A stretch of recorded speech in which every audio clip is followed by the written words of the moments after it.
En las últimas décadas, los científicos por el mundo han realizado descubrimientos que claramente muestran que un diseñador inteligente es el responsable de la creación del universo. Muchos creen que todo el universo comenzó a existir de la nada por casualidad, pero si se piensa en ello, la nada no pudo traer a la existencia al universo porque la nada nada produce. Todo lo que empieza a existir debe tener una causa. Sin embargo, muchos creen que no sería tan difícil conseguir un sistema solar como el nuestro, con un planeta apto para la vida, como la Tierra. No obstante, muchos científicos disienten, y ellos han introducido evidencia abrumadora para fundamentar su posición. Por ejemplo, hay muchas fuerzas en el universo que están precisamente balanceadas para hacer cosas como mantener unida la materia. Sin estas fuerzas, las galaxias, los planetas y las estrellas nunca se hubieran formado. Se han observado que muchas estrellas se agrandan y se contraen de manera significativa. En un año, un resplandor puede ser muy fuerte y luego muy tenue. Sin embargo, afortunadamente nuestro Sol tiene una increíble estabilidad. Él no se agranda ni se contrae de manera significativa como lo hacen muchas otras estrellas. Si nuestro Sol lo hiciere, la vida en la Tierra sería catastrófica. Algunas estrellas de hecho sí explotan violentamente en una supernova. Los escombros de estas explosiones se llaman restos de supernova. Según muchos evolucionistas, estos escombros deberían ser visibles con telescopios por millones de años. Según la investigación científica, las galaxias similares a la nuestra experimentan una supernova en promedio cada 26 años. Por lo tanto, si supiéramos aproximadamente cuán frecuentes ocurren en las galaxias similares a la nuestra, el total de los restos de supernova que tenemos en nuestra galaxia debería darnos una idea de cuántos años tiene nuestra galaxia. En la búsqueda por los restos de supernova en nuestra galaxia de la Vía Láctea, los astrónomos han descubierto un total de solo aproximadamente 250. Entonces, si una supernova ocurre aproximadamente cada 26 años, como lo hemos visto de esas otras galaxias, un total de 250 restos de supernova nos indicaría una edad cercana a 6.500 años para nuestra galaxia. Eso es casi semejante a la indicación de la Biblia sobre cuánto tiempo ha existido nuestro mundo. Un número tan pequeño de restos de supernova señala una galaxia muy joven, definitivamente no millones o 1.000 millones de años, sino miles de años. Para decirlo de otra manera, si los evolucionistas tuviesen razón sobre la edad de la Tierra, entonces veríamos miles y miles de restos de supernova en nuestra galaxia, y no aproximadamente 250. Para que podamos existir en la Tierra, nuestro Sol debía ser una estrella con la masa exacta y temperatura correcta, ni muy caliente ni muy fría. Nuestro Sol genera una cantidad perfecta de energía para la vida en la Tierra. El Sol libera más energía en un segundo que lo que la humanidad haya producido en toda su historia. Si pudiéramos sentir una baja de la energía del Sol por tan solo un pequeño porcentaje, todos los océanos se congelarían. La Tierra está a la distancia correcta del Sol. Si la Tierra estuviera un poco más cerca al Sol o un poco más alejada, o sería demasiado caliente o demasiado fría para que la vida exista. Además, el tamaño de la Tierra es correcto, ni muy grande ni muy pequeña. También afortunadamente tenemos la Luna de un tamaño correcto, la principal responsable para regular las mareas de la Tierra. Estos son solo unos pocos ejemplos de una lista larga de factores que necesitan ser justamente los correctos, ambos a nivel cósmico y a nivel local de la Tierra, para tener una Tierra que pueda sustentar la vida. En muchos casos, si se alteran incluso levemente estos factores precisamente equilibrados, la vida sería imposible en la Tierra. Muchas formas diferentes de vida en la Tierra son completamente dependientes entre sí. Ejemplos de ello serían los insectos y las plantas, tales como las abejas y las plantas con polen. Si las plantas o las abejas evolucionaran una antes que la otra, ellas nunca hubieran sobrevivido. Por lo tanto, las dos tuvieron que comenzar a existir al mismo tiempo. Las cuencas oceánicas y la atmósfera de la Tierra tienen justamente la correcta y equilibrada mezcla de gases. Si estos gases cambiaran de cualquier manera, la vida animal y vegetal en la Tierra moriría. Los evolucionistas no tienen ninguna explicación del por qué la Tierra, a diferencia de otros planetas, tiene una increíble cantidad de agua. También tenemos un planeta que es rico en oxígeno. Si nuestro actual nivel de oxígeno de 21% fuera unos porcentajes más, nuestra atmósfera podría llegar a ser totalmente inestable y explosiva. La Tierra tiene un campo magnético, sin el cual el viento solar arrasaría nuestra atmósfera. La atmósfera de la Tierra bloquea la luz solar dañina, mientras que al mismo tiempo permite la luz que es útil para la vida. Las plantas requieren de grandes cantidades de luz solar para existir, y la luz del sol es de lejos la fuente más rica para que un ser humano consiga la vitamina D. Cuando la luz solar toca la piel, el cuerpo produce la vitamina D. Una falta de vitamina D ha estado directamente relacionada con muchos problemas de salud.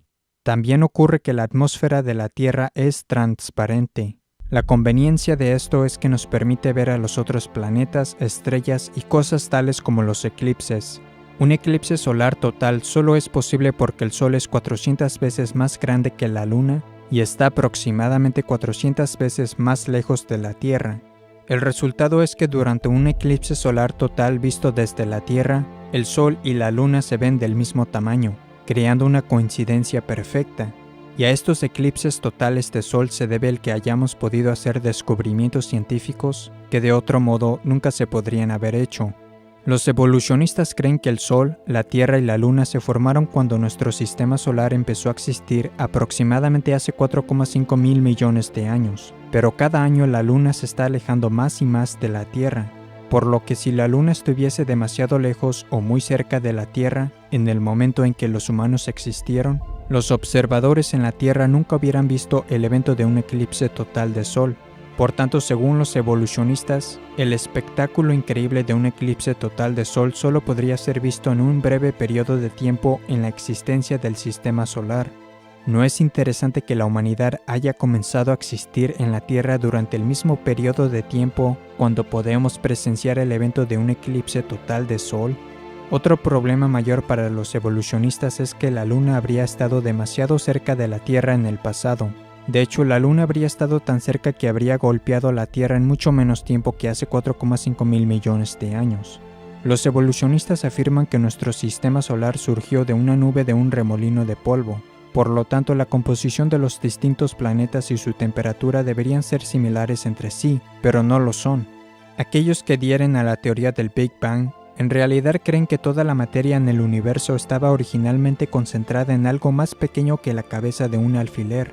Luego explotó, se expandió y salió el sistema ordenado de cosas que vemos hoy. Sin embargo, hay grandes problemas con la teoría del Big Bang. En primer lugar, si toda la masa del universo está concentrada en algo mucho más pequeño que la cabeza de un alfiler, entonces habría tanta gravedad en ella de modo que nada se escaparía. En segundo lugar, las explosiones no producen el orden, sino que lo destruyen, por lo que sería imposible que de una explosión surgiera un sinnúmero de cosas ordenadas. Otra dificultad es que si del Big Bang estalló todo, los planetas y las lunas deberían girar en la misma dirección en base a una ley llamada la conservación del momento angular, pero tenemos lunas y planetas girando hacia adelante y hacia atrás. Los evolucionistas estiman que los cometas tienen 1.000 millones de años. Los cometas a menudo chocan con los planetas y el Sol. También se les llama bolas de nieve sucia porque una parte significante de un cometa está hecho de hielo. Cuando los cometas viajan en el espacio y se mueven más cerca al Sol, ellos van perdiendo masa a la vez que se van quemando por el Sol. Por tanto, los cometas solo podrían durar quizás unos 10.000 años antes de que todos ellos se quemen. También otras cosas que pueden durar unos 10.000 años son el tejido blando, las células sanguíneas y el ADN. No obstante, todas estas cosas se han descubierto recientemente en huesos de dinosaurio.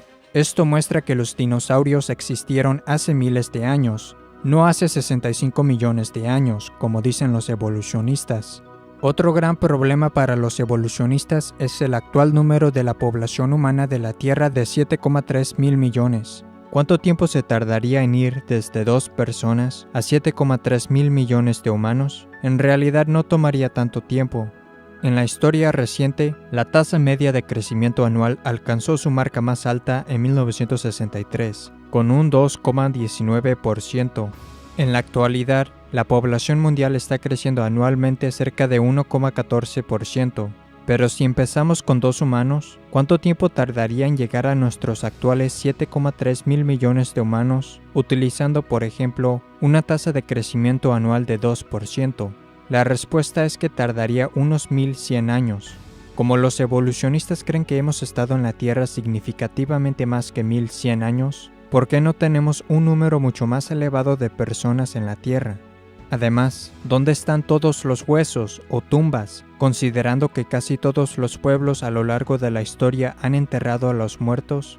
Algunos quizás puedan tratar de convencerse a sí mismos de que para conseguir un planeta muy especial como la Tierra, solo fue un accidente, que todo ocurrió exactamente de la manera correcta. Pero incluso si alguien creyera en esto, ¿cómo empezaría la vida en la Tierra cuando es un hecho ineludible que la vida no puede venir de la no vida?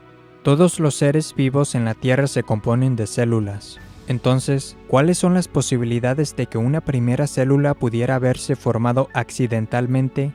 Hace 150 años, cuando vivía Charles Darwin, la célula era considerada como una gota de gelatina microscópica, no sofisticada y simple. Sin embargo, como resultado de recientes descubrimientos, ahora sabemos cuán increíblemente complejas son estas extraordinarias pequeñas células. El cuerpo humano de un adulto contiene 100 billones de células de varios tamaños. 10.000 células humanas de tamaño medio pueden caber en la cabeza de un alfiler, y cada célula individual contiene información equivalente a unos 4.000 libros. La información de todas las células de un adulto en forma de libro llenaría por completo el Gran Cañón más de 75 veces. La célula es similar a una supercomputadora, pero microscópica en su tamaño. La célula también podría ser vista como una ciudad en miniatura, con una elaborada red de rutas conectadas, con numerosos camiones de proteínas moleculares que realizan las diferentes tareas para la función de la célula. Por ejemplo, en la célula hay pequeños camiones moleculares que viajan a través de microscópicas estructuras como de carretera que transportan materiales alrededor de la célula.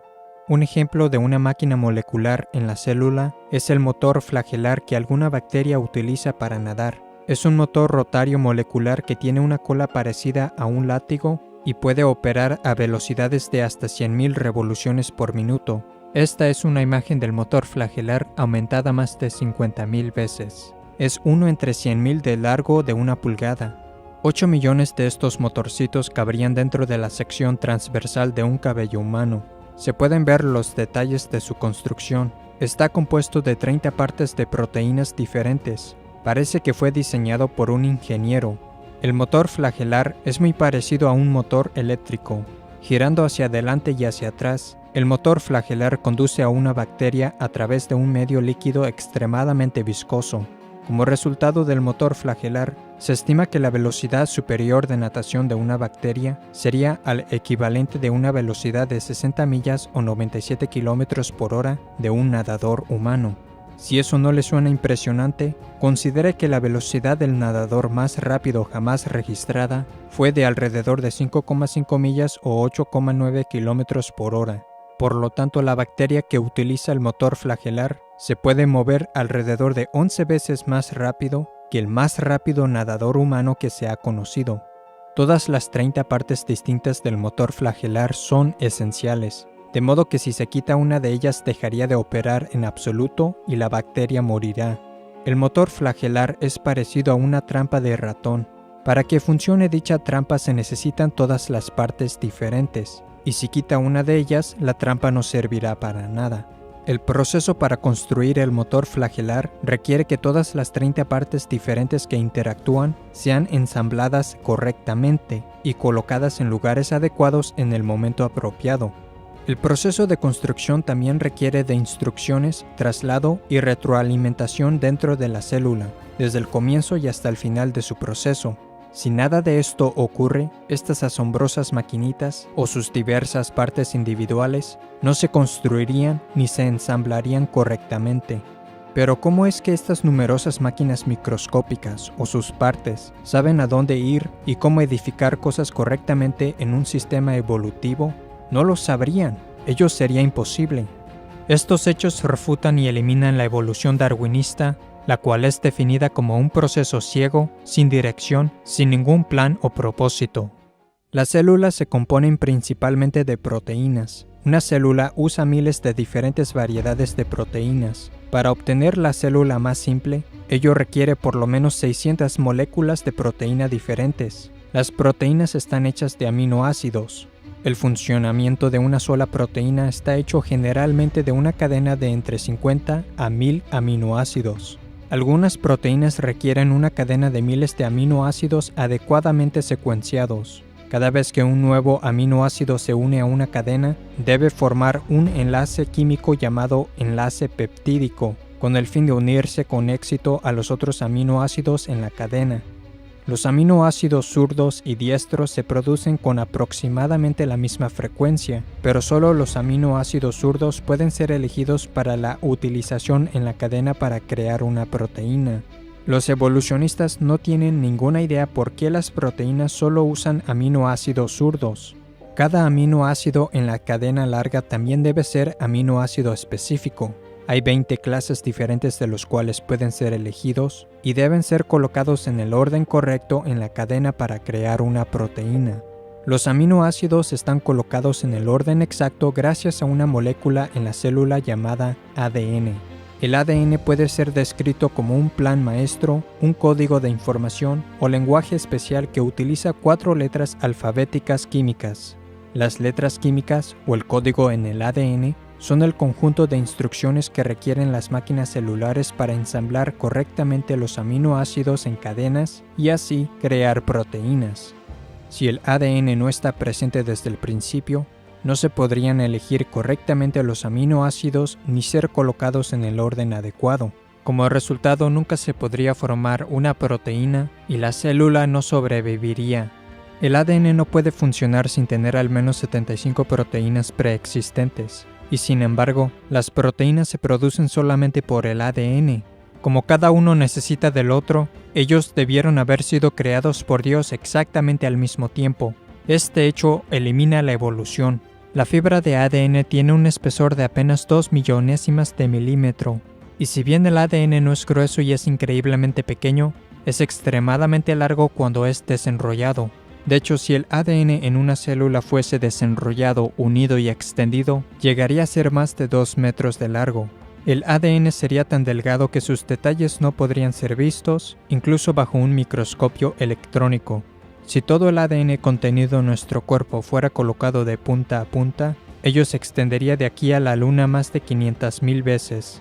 Si se tomara de cada persona que haya vivido un set de ADN y se juntara en un montón, ello pesaría menos que una aspirina. No obstante, la densidad de almacenamiento de información del ADN es muchas veces mayor que el más avanzado chip de silicio de un ordenador. Hablando del ADN, Bill Gates dijo: "El ADN es como un programa de computadora, pero mucho más avanzado que cualquier software jamás creado". Pero tener el complejo programa de instrucción del ADN no es suficiente por sí mismo.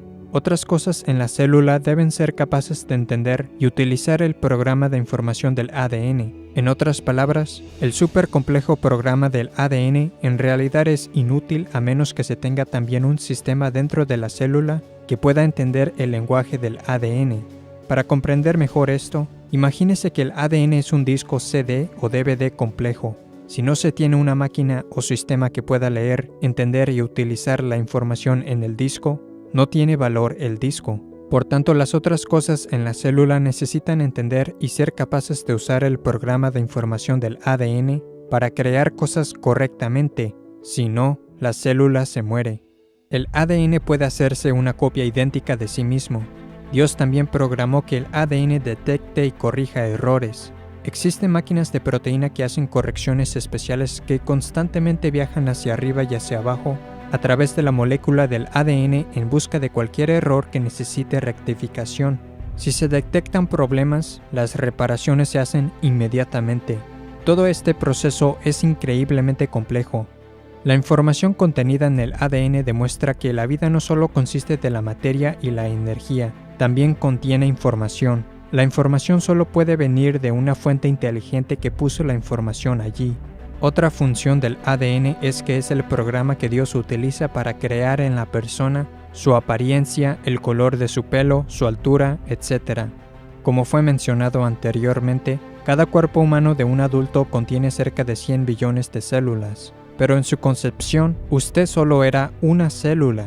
Increíblemente, usted empezó a existir de un tamaño no mayor que la cabeza de un alfiler, y sin embargo, toda la compleja información que lo definirá físicamente y a cada órgano de su cuerpo estaba allí, contenida en esa única célula. Dentro de un mes de su concepción, sus ojos, oídos y pulmones se desarrollaron. 1.000 millones de nuevas células se formaron, y su tamaño aumentó más de 10.000 veces. Poco después del primer mes, la velocidad con la que antes iba rápidamente creciendo se reduce dramáticamente. Si no lo hiciere y su velocidad de crecimiento se mantuviera igual, al nacer usted pesaría unas 3.000 libras o 1.360 kilogramos. A los 2 meses, usted mide tan solo unos 3 o 4 centímetros de largo, todavía lo suficientemente pequeño como para caber dentro de una cáscara de nuez. No hay ninguna explicación evolutiva para la increíble complejidad involucrada en la concepción y en el nacimiento, o siquiera una razón para la reproducción en sí. Los evolucionistas creen que los complejos sistemas reproductivos, radicalmente diferentes pero complementarios, de todas las diferentes clases de vida en la Tierra, se desarrollaron por casualidad, completa e independientemente al mismo tiempo. Solo una ligera forma incompatible en uno de los dos sistemas harían que ambos sistemas reproductivos fuesen inútiles, y la vida se extinguiría.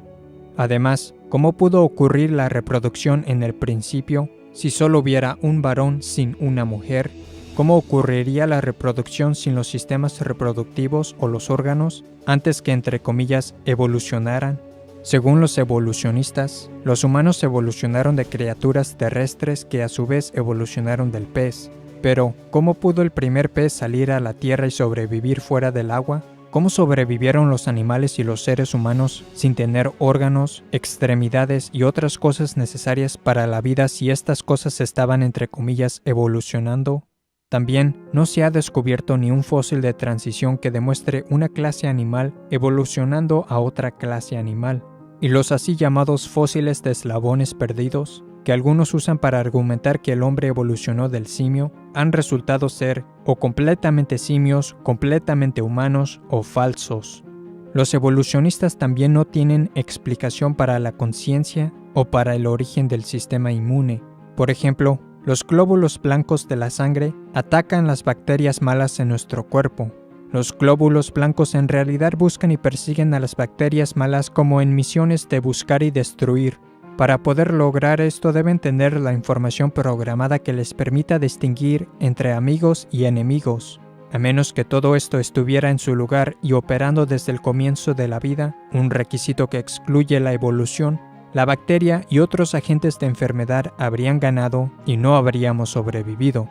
Los evolucionistas no tienen ninguna explicación para el proceso extremadamente complejo, pero con precisión perfecta, que el cuerpo realiza para la coagulación de la sangre. Sería un desastre si la sangre no se coagulara en el momento adecuado o en el lugar apropiado. Si la sangre empezara a coagularse en el lugar indebido, por ejemplo en su pulmón o en su cerebro, usted podría morir. Si la sangre comenzara a coagularse después de perder mucha sangre o no cubriese toda la herida, usted podría morir. Si la coagulación de la sangre no se limitara nada más que a la herida, todo su sistema sanguíneo se solidificaría. La evolución no tiene explicación para la coagulación de la sangre, porque entonces, ¿cómo sabría su cuerpo cuándo y dónde empezar el proceso de coagulación de la sangre, a menos que exista una información interna inteligente que la guíe? Y hablando de la sangre, ¿qué vino primero, la sangre o el corazón que bombea la sangre? ¿La piel evolucionó antes que la sangre? Y si fue así, ¿cómo pudo sobrevivir? La verdad es que todas estas cosas tuvieron que desarrollarse por completo y estar presentes todas juntas desde el inicio para que la humanidad pudiese sobrevivir. El cerebro humano de 3 libras o 1,5 kilogramos es la estructura más compleja y ordenada de materia en el universo. El cerebro humano de un adulto contiene más de 10 elevado a la 14 potencia, que equivale a 100.000 millones, de conexiones eléctricas. Eso es más que todas las conexiones eléctricas en todos los aparatos eléctricos del mundo. En el fondo de su ojo está la retina, mide menos de 1 pulgada cuadrada. No obstante, esa pulgada cuadrada contiene más de 137 millones de células sensibles a la luz, las cuales están conectadas al cerebro. El ojo humano puede sanarse por sí mismo y es autolimpiante. El ojo también puede enfocarse automáticamente, permitiéndole a la persona distinguir millones de colores. Si su ojo estuviera fuera de lugar por un pequeño grado, tendría una visión doble. Estos hechos son solo algunas de las pruebas que demuestran que fuimos creados por Dios. y hallamos clara evidencia del poder e inteligencia creativa de Dios, no solo en el diseño del hombre, sino también en la increíble complejidad de los animales y los insectos. Esto se cubre en detalle en la serie de videos en inglés Incredible Creatures That Defy Evolution, las increíbles criaturas que desafían la evolución. Algunos creen que la complejidad de la vida y el universo pueden ser explicados por la posibilidad de que hubiesen sido creados por una raza alienígena, pero en realidad creen que los alienígenas tienen el poder para crear la Tierra o algo del tamaño del Sol. Más de 1 millón de tierras podrían caber dentro del Sol. El Sol además es muy caliente. Entonces, ¿cómo pudieron los alienígenas armar el Sol y construirlo? ¿Cómo pudieron haberse acercado tanto al Sol cuando lo construían? ¿O cómo se alejarían de él lo suficientemente rápido sin morir al encenderlo? Las condiciones fuera de la Tierra en el espacio exterior son, según la evidencia, muy hostiles para que exista la vida. Por ejemplo, la exposición prolongada a los rayos cósmicos en el espacio exterior puede ser fatal. Las meras temperaturas extremas en el espacio exterior harían que casi toda forma de vida sea o demasiado caliente o muy fría. También hay gases tóxicos, radiación mortal, explosiones gigantescas, fuerzas gravitacionales extremas y la falta de ambientes adecuados y elementos químicos para que exista la vida. No obstante, un gran número de astrónomos creen que la vida evolucionó en la Tierra y que por tanto, según dicen, debió haber evolucionado en otros planetas en el espacio. Sin embargo, si esto fuera verdad, deberían existir muchas razas alienígenas en otros planetas más antiguas que la nuestra. Algunas de ellas serían mucho más avanzadas tecnológicamente que nosotros. Como resultado, ellas habrían enviado una señal de radio a través del espacio que luego captaríamos o nos habrían alcanzado con sus naves o robots. Pero nunca hemos encontrado nada de alienígenas, ni sus robots, ni sus naves, ni siquiera una pieza de sus naves. He aquí algunas características que se han reportado del vuelo de ovnis. Al volar, los ovnis a menudo cambian de tamaño, color o forma. Varios ovnis se funden en uno solo y un solo ovni inmediatamente cambia a numerosos ovnis. Muchos testigos de ovnis han descrito a estos increíbles e instantáneos cambios en el tamaño y forma de los ovnis, diciendo que los ovnis parecían como si estuvieran vivos. Los ovnis a veces aparecen en fotografías, en otras veces no. La mayoría de los testigos de ovnis informan no haber visto siquiera un objeto o nave, sino una luz rara que se mueve en el cielo. Algunos ovnis aparecen y desaparecen repentinamente justo enfrente de las personas y también pasan a través de la Tierra o los objetos físicos. Este tipo de comportamiento significa que los ovnis no podrían ser del mundo material, sino que tendría que ser de algún tipo de fenómeno espiritual. Basado en la actividad observada de los ovnis, muchos de los mayores investigadores de ovnis en el mundo ya no creen que los ovnis puedan ser del mundo material. También la mayoría de los supuestos abducidos por ovnis solo pueden entre comillas recordar sus entre comillas experiencias después de ser puestos bajo hipnosis, demostrando que sus supuestas experiencias con alienígenas no eran reales. Estas cosas son tratadas en más detalle en mi libro UFOs, Demonic Activity and Elaborate Hoaxes Meant to Deceive Mankind, OVNIs, actividad demoníaca y mentiras elaboradas que pretenden engañar a la humanidad. Si en verdad existieran los extraterrestres, no les tomaría mucho tiempo descubrir lo que necesitan saber sobre los terrícolas. En consecuencia, ellos ya nos controlarían, nos destruirían o se manifestarían con claridad a la humanidad. La organización SETI, acrónimo del inglés Search for Extraterrestrial Intelligence, búsqueda de inteligencia extraterrestre, ha explorado los cielos durante décadas en busca de vida inteligente, pero nunca han recogido ni una señal del espacio exterior que indique que existe una raza alienígena. Los que buscan a los extraterrestres han dicho que si recogieran tan solo una señal compleja, ello probaría que una inteligencia debió haberla producido. Pero, ¿por qué no se aplican las mismas normas y se emplea el mismo proceso de pensamiento con el ADN? Si lo hicieran, se darían cuenta que la compleja información en el ADN demuestra que una inteligencia la puso allí, porque donde quiera que se encuentre información compleja, siempre se remonta a una inteligencia. Un libro que mejor refuta la teoría de la evolución desde todos los aspectos de la ciencia y que también presenta la evidencia científica de un diluvio universal es el libro inglés del Dr. Walt Brown, In the Beginning. Otro interesante DVD es Unlocking the Mystery of Life, la clave del misterio de la vida. Para otro video que discute la creación, véase mi video Creación y Milagros, versión abreviada.